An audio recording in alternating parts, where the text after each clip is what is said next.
and a very warm welcome to Bharata First. You're watching Big Picture with Frank Rausen Pereira. Petrol and diesel prices were cut across the four metros on Wednesday on March 24th after being kept steady for 23 straight days. Indian Oil Corporation had last increased fuel prices on February 27 to an all-time high of 91.17 rupees in the national capital. The domestic petrol and diesel rates vary across states due to the value-added tax. The oil marketing companies, Bharat Petroleum, Indian Oil Corporation, as well as Hindustan Petroleum, align the prices of domestic fuel with the global benchmarks by taking into account any changes in the foreign exchange rates. Any changes in fuel rates are implemented with effect from 6 a.m. each day. In this edition of Big Picture, we will analyze the rising fuel prices and is there a solution to the problem as far as the common man is concerned. Joining me on the program today are Vinita Hariharan, public policy expert, Shubhamoy Bhattacharjee, consulting editor of the Business Standard, and Jayant Dasgupta, former ambassador of India at the WTO. Thank you to all my guests for joining me on this edition of Big Picture.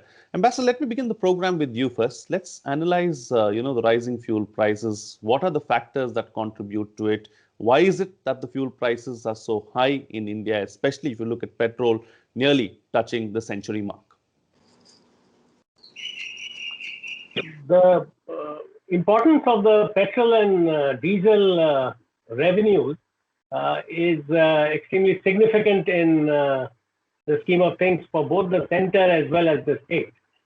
As far as the center is concerned, about 85 to 90% of the central excise duty is central excise duty is collected from petrol and diesel. So it is extremely important. But if you take it as a part of the overall indirect tax revenue, the incidence comes down to about 24%. So, but still, it is very significant. Now, as far as the states are concerned, as we all know, in most states, the VAT revenue or the sales tax of the state, that is the main contributor to the state revenue. Next comes the state excise duties and registration of vehicles and stamp duty, etc. on houses and land. Now, out of that VAT revenue which the state earns, petrol and diesel sales account for a large chunk of it. So, from both the state as well as the central perspective, it is extremely important, the revenue that is collected. The second point is that crude oil prices, and after, they have not really been going up very much for the past 2 months or so. And if we take the refined prices, it comes to approximately 34 rupees or 33 rupees for petrol and diesel. And on top of that, we add the central taxes. They are the central excise duty, the special duty, and the cess. Then we load onto that the state VAT, and it comes to approximately 90 rupees or so for petrol in Delhi, and about 88 rupees for diesel. So the incidence of tax is very high. It is around 65% or so, which is there in most states. If you compare it globally, you will find that in the UK, which is the only country which comes anywhere close to India, it is 61%. But in the US, it is only about 20%. So depending on the country, the rates vary, and in the West, by and large, the duties on petrol and diesel are far, far less than in India. But as I have said, dependence on excise revenue and on VAT revenue on petrol and diesel is a very important contributor to the center and state revenues. Absolutely. Absolutely. All right. So, Shubhamoy, let me bring you in here now. So, since we're talking about central and state taxes, is there a way that, we can do away with these taxes? Is there a way that the states can survive without, by reducing these taxes? What is the issue really? How can we ease the pain of the common man? Frank, to your question, whether states can do away with these taxes, no.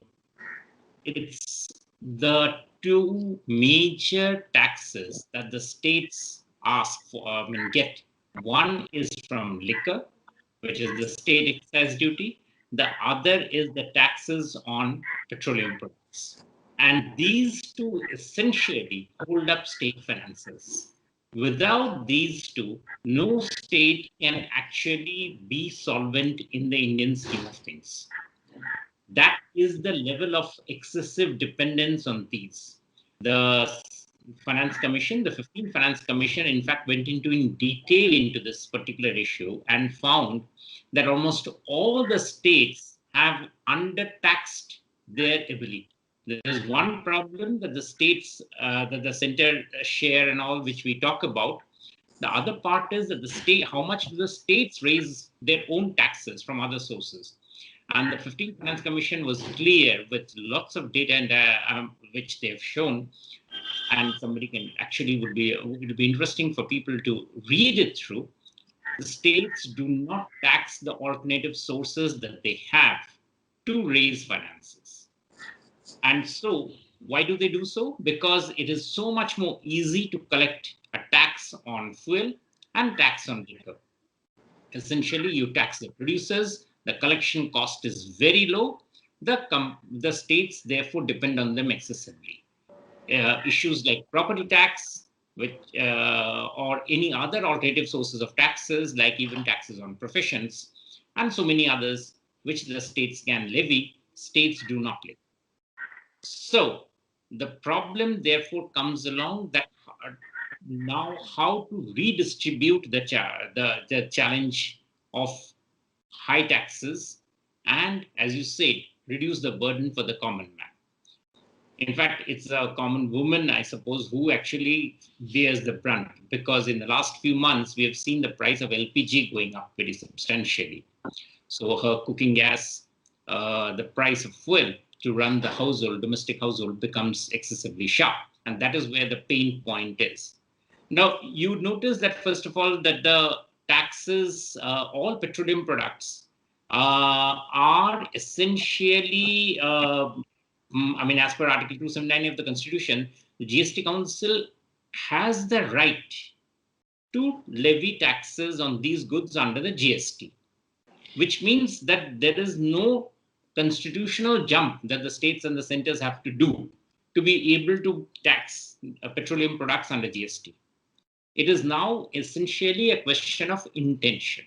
Now, here, both the center and the states are to blame. The center, for obvious reasons, also finds, just like the states, the petroleum goods very easy to tax. So, therefore, almost 80% of the central excise duties today come from the petroleum products. That includes the cess, which is again a very comfortable thing for the states, for the center to do, and it doesn't have to distribute among the states. And typically, again, it is the center which definitely charges more than the states in terms of the taxes on petroleum products. So there is definitely a case for redistribution of the load. But redistribution between the center and the states, again, will ensure that the states get larger share of the central taxes, of the petroleum taxes, but it doesn't necessarily mean that the levy of taxes on petroleum products will come down, because that will simply, that is an important point to ponder. As of now, given the fact that in India has got a low per capita income, so sources of taxes by states on other means, as we just talked about, is states don't want to levy. I do not expect that the percentage incidence of taxes on the petroleum products, it could get redistributed between the center and the states once the GST council recommends it and there's a different formula. But in terms of reduction of pressure on the common person, the answer is no. Okay. All right. So, after all that, we get to know that there's really not much there for the common man. But, Vinita, let's take this point of GST forward now. Can GST really be the solution that we are looking for, petroleum products as fuel? If it is brought under the GST, what will change? Absolutely. Thank you, Frank, for having me here, and thank you all my fellow panelists. They have already spoken about the percentage of the cost of the petrol being largely from the central excise and the state VAT, which is almost 62%, as Das Gupta ji had just mentioned. So yes, definitely going into the GST regime, there are calculations that show that prove that it would reduce by almost 34 rupees per liter. That's petrol, and almost 22 rupees per liter, that's diesel. So that's the way forward as far as the tax regime is concerned to get into the GST regime. That's what eventually we all will have to go into. All products will have to come under the GST umbrella if we like it or not. But eventually that's going to be streamlined, and it would be for the sustainable benefit of all. So that's how the tax, as far as the tax part is concerned. But perhaps we've missed out this macroeconomic scenario in which the cartelization of the OPEC countries is what is leading to this high initial cost of crude oil, the Brent crude oil per barrel. So it's $54 per barrel today, which was about $20 before the COVID. So it's also because of the sudden spurt in activities post COVID. That's also there's a glaring jump in the prices of fuel because the demand side has also increased, and the supply side has also been simultaneously at the same time reducing their supply because of the larger cartelization that's happening to OPEC countries. So way forward in the long run is to increase our own exploration of oil, of crude oil in the country, which is far below the consumption requirements. It's just about 30 million tons, whereas our consumption requirement is more than 200 million tons. So we have to move beyond public sector organizations, engaging in refinement of crude oil, and we are going in the right direction that way in trying to engage vibrant private sector oil companies also in exploration and refining of crude oil. So I think that's another way forward in the long term to reduce, to have sustainable impacts and reduction of fuel prices. So in the short run, it would be getting into the GST regime, and also as Shubhamoy just mentioned, and also Das Gupta ji mentioned, we have to look at, or states have to look at increasing the spread of revenues, because the centre's done quite a lot in terms of 15th Finance Commission and the 14th Finance Commission rollout in terms of the amount of money that's going to states is huge. Beyond GST. It's not just GST, it's also through 15th Finance, 14th Finance, and the various central government, central sponsored schemes and programs that are being rolled out by the central government. There's a lot of devolution to states. So they should go beyond just VAT and petroleum cess and liquor and fuel, I would say. Yeah. Absolutely. All right. So, Mr. Dasgupta, let's take this particular aspect forward. The cartelization of fuel, what's happening really as far as the international market is concerned, and how much of all of that really matters to us. The first point that I wanted to mention in this context is that the prices indeed had dipped after COVID, and it had come down to around $30 per barrel. But analysts said that was an aberration. It was an emergent situation. That is why the market had reacted in such a manner. The prices would remain, that is the medium-term projection, between $40 and $60, and more between, likely between $45 and $55. And this trend is likely to continue till the end of 2021. So crude prices and OPEC has these meetings where if the price goes down beyond a certain point, they cut down on their production to boost up the prices. So that is going to take place, and it is basically it is going to be between $45 and $55 per barrel in the near to medium term. Now, can we do something to check it and to intervene and to get a better price?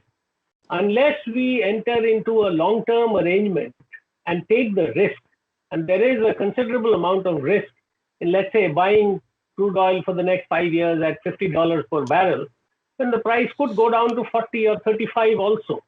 So whether we are prepared to take that risk and whether we are prepared to put our money in advance in the hands of the suppliers, part of it, That is a big point, and I don't think the government would be able to do that. So that is one. So there is very little that we can do to have an influence on the prices which the OPEC countries are charging worldwide. Now, as far as securing our own supplies are concerned, we can do it through by hedging, really speaking. We are buying more and more shale oil and gas from the US. We can diversify our imports.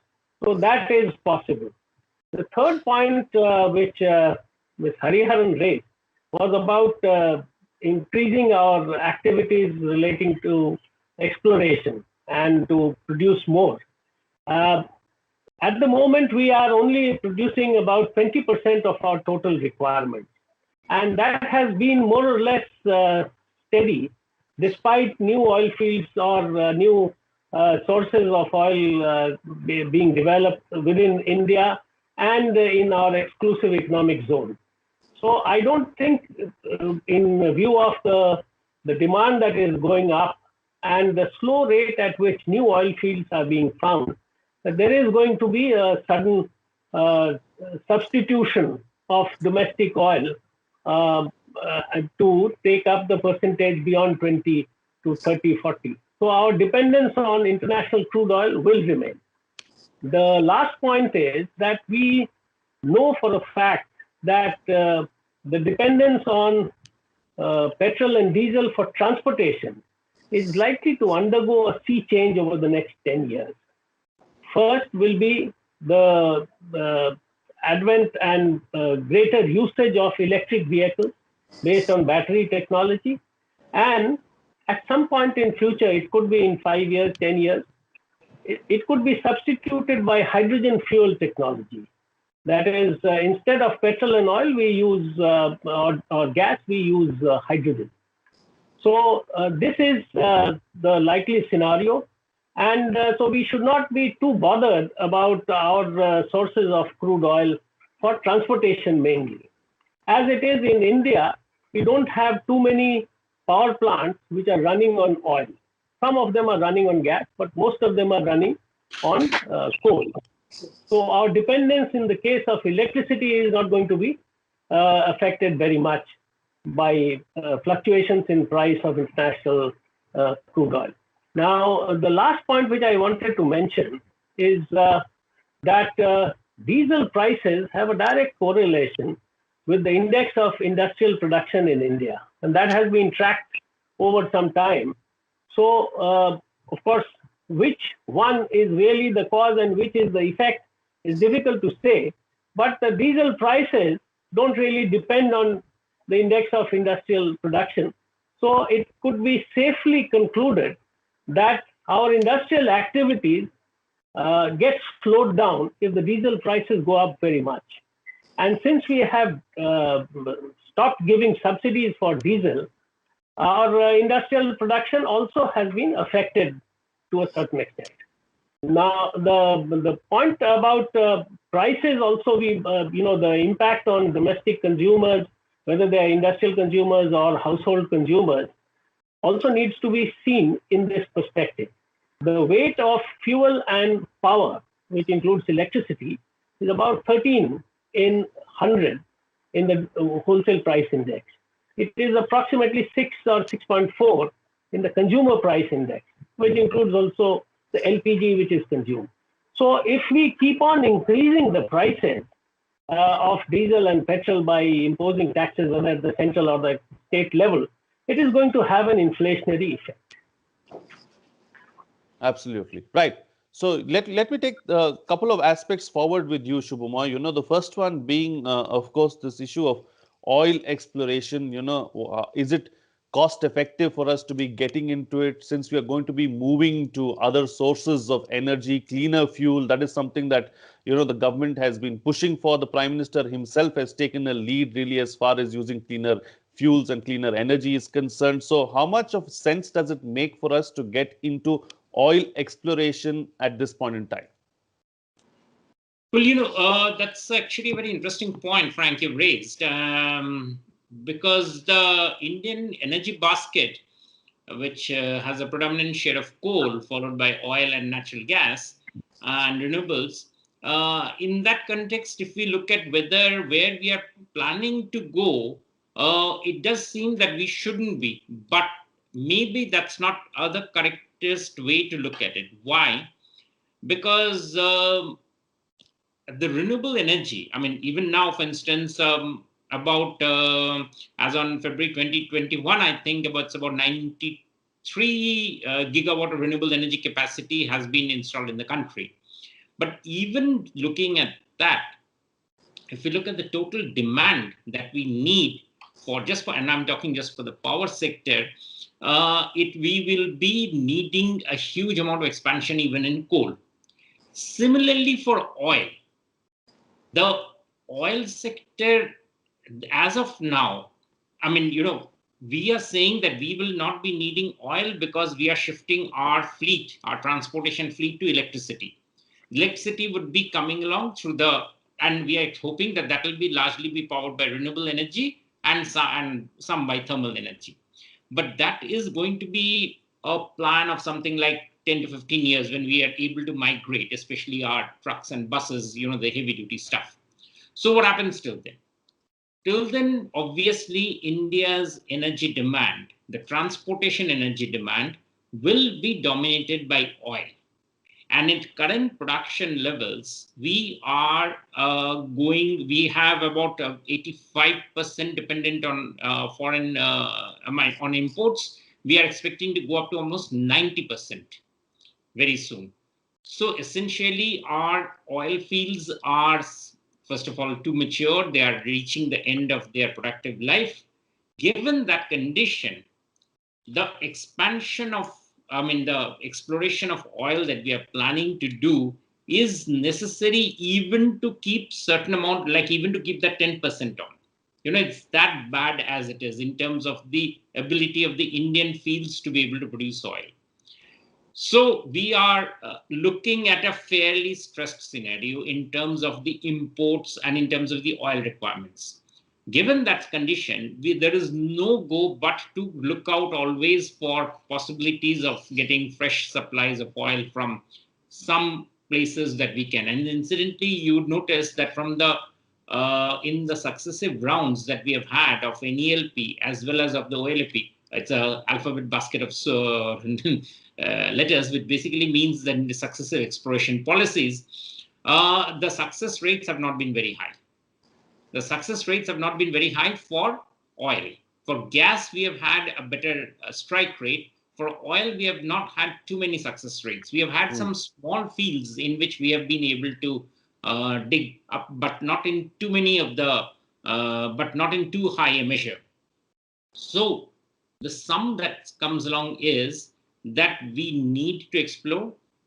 Probably we need to do even better by tying up with companies abroad and what we call the equity petrol, which basically means that we buy into stakes in companies abroad, and we just don't buy the equity part, but we also buy into the production part. The ONGC Videsh so far what has been doing is it has been buying equity in companies. So it's giving it a good return, but it's not been translating into oil supply. Sure. Probably we need to do that sort of stuff. And we need to, and of course it's difficult because no country really wants to get into that sort of no company wants to get into that sort of a production sharing arrangement. But we need to do all this sort of stuff to ensure that in the transition till the time we are able to really be able to say by 2030 and that when our buses and trucks are moving largely into electricity powered vehicles, in this intervening period of 10 years, we have the oil fields. And then that essentially means that we have actually got to be able to have explored and got them into sort of, starting into production regimes by now. Because only those which have come into production regime by now or has been contracted now will be coming into production by 2030. So yeah, Frank. Absolutely. All right. So that's probably a strategy that we can employ, So let me bring you in, Vinita, how, as far as oil exploration is concerned, clearly there are several challenges. These challenges need to be met head on because our dependency on oil is going to be there for at least another decade because we largely run on oil. So, from that perspective, what sense does it make for us to tie up with experts in this field and get into a joint venture kind of a scene, something that Shubham is pointing out to, and take that forward? That is one aspect. Looking at other solutions, strategic oil reserves, increasing them. They have been increased in the recent past, but how much will that help really? Yeah, absolutely. So if you look at our reserves of oil, crude oil, it's around 600 million metric tons, but we've only been able to refine about 30 million metric tons for consumption, whereas the consumption is 200. So there's a gap between the reserves available and the amount that we're able to provide for consumption. So really, we need to improve that. It makes a case in point for improving the efficacy of the whole production process. So it's being dominated. I mean, it could be predominantly public sector like the ONGC and just one or two private sector operators in this whole production of crude oil. So the country, I think, is going the right direction as far as involving private sector organization and international collaborations for production of crude oil. So that's a way forward in the right direction. I couldn't agree more with Shubhamoy on that.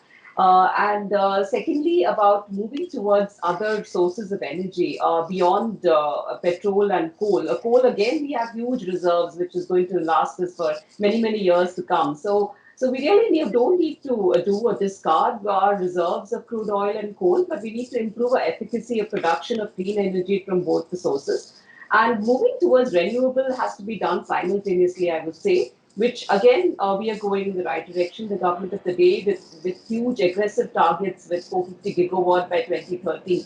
So I think that's the right direction to go. But on the demand side, on the consumption side also, we need to deploy the patterns of consumption in a more effective manner through enforcement of public policies in a better way in terms of actually improving the consumption of solar energy or making it rather enforceable in every house. So we need to deploy these kind of policies. We need to integrate that into our bylaws, building bylaws, wherein we have solar energy as one of the mandatory sources of energy, at least as a complementary source. So renewable energy is a complementary source of energy from the conventional. So that's how I think simultaneously we can go, not really drastically moving from conventional to non-conventional, but simultaneously move towards that, and in the long term, move towards largely, predominantly renewable energy powered countries.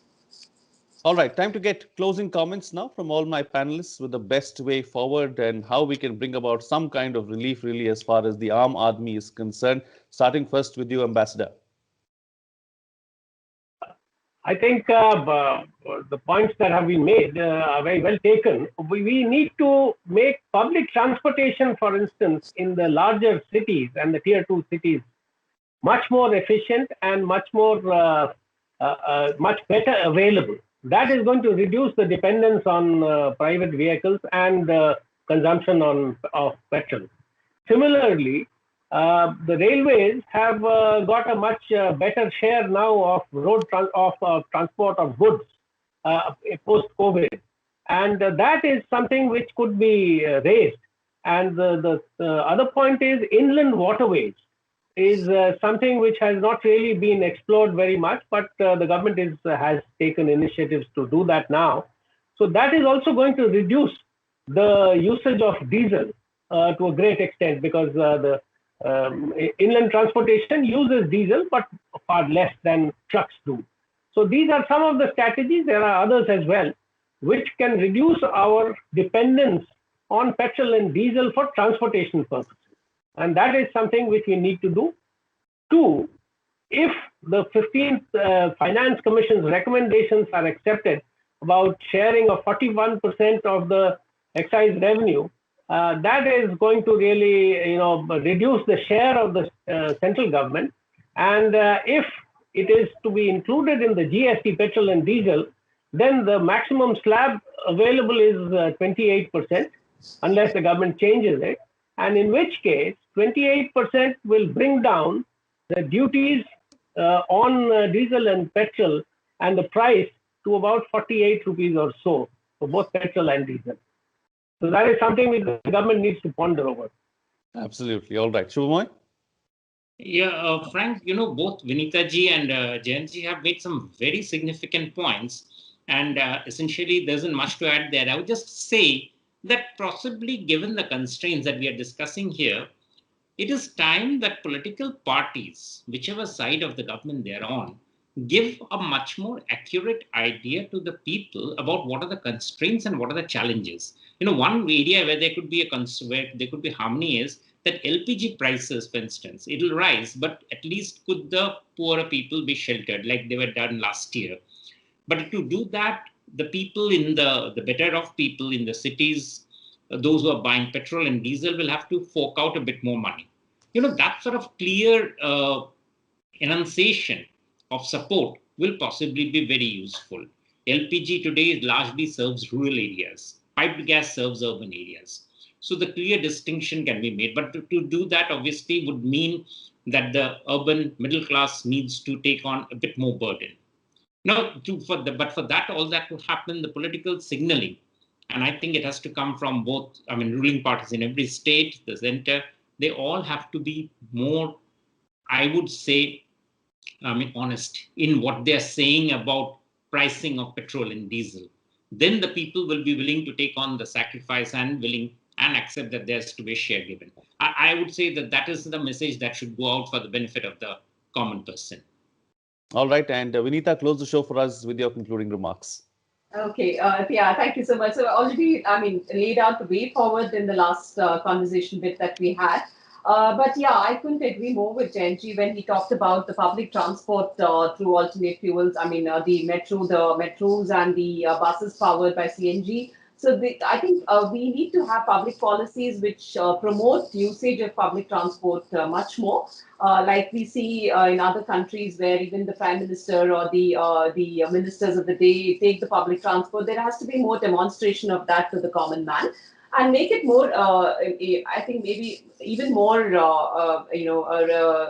economical to the common man, the usage of public transport. That's one. And second, about the LPG, yes, we have gone in the right direction with certain programs like the Ujjwala program, etc., where LPG cylinders were highly subsidized. So that's the way to go forward. Then also improve, have bicycle tracks in cities. A lot of urban planning elements also needed. Walk to work concepts and transit-oriented development. These are some things which the government should promote much more.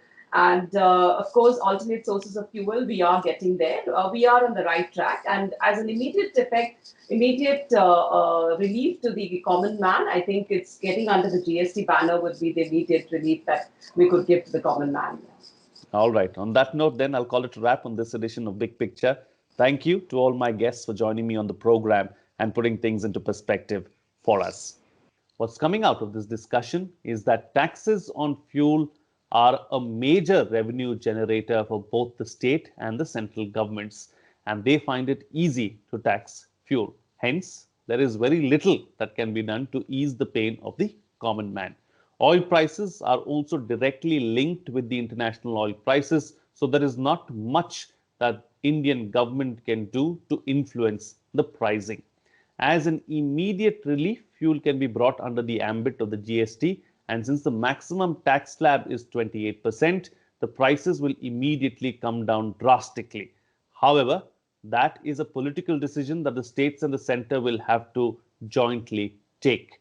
We can also reduce our dependency on oil by using public transportation and things like inland waterways wherever possible for transportation of goods rather than the roadways. These are some measures that can be taken in the short term. In the long run, we have to explore our own sources of oil and move away from fossil fuels completely to cleaner forms of energy. Well, that's it from me. See you again next time. But before I leave, let me thank you once again for being here. Remember to like and subscribe to Bharata First on YouTube, and also follow Bharata First on social media as well. I need your support now, more so than ever. Please spread the word.